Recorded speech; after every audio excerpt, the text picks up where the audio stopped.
Okay guys, so this is the Swamp Kauri slab at just under 2.6 meters.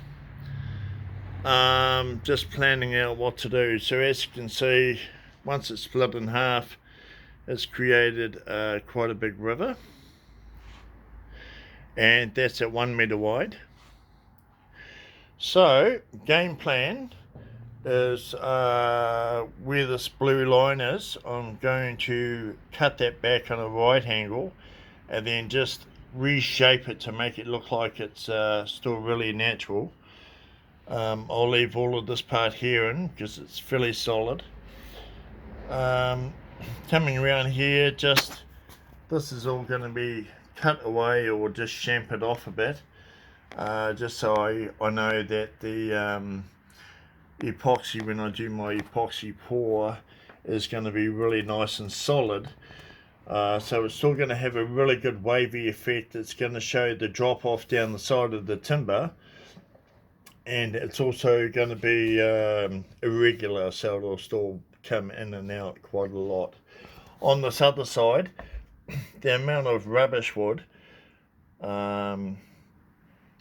is quite minor really, so we're just going to shave that back, and then I'll put redo cut lines in it, as you can see now, to make it look like that, but it'll be back into some real nice hardwood, so we shouldn't have to worry about any cross bracing. I'm also going to drill some holes about 20 to 25 mil diameter, maybe about 200 mil into each slab, and that'll allow for the epoxy to flow in there. And but once again, they won't be seen. It'll just look like a bit of a cave that runs along the midsection of the shelf, but I don't think that'll be seen at all. Moving on, this part here, so if we come down, say about let me just get my tape measure.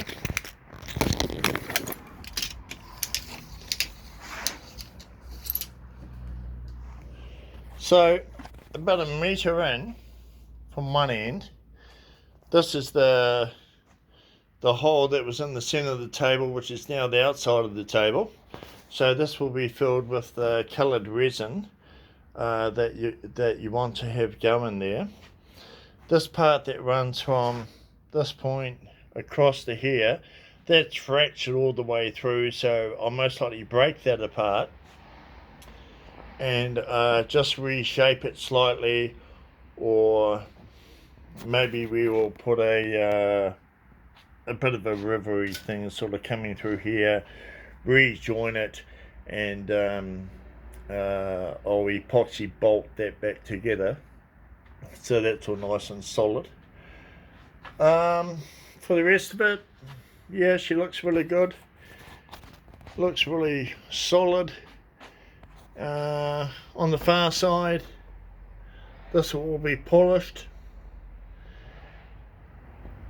Another fantastic lakey thing in there that's going to look absolutely stunning, and then all the rest of the timber will be highly polished. So this part here where we've just done this bit, just for an example, is only sanded to 240 grit with 2 coats of oil on it, but with all the surface that's going to be showing, oh dear me, pulled my light out.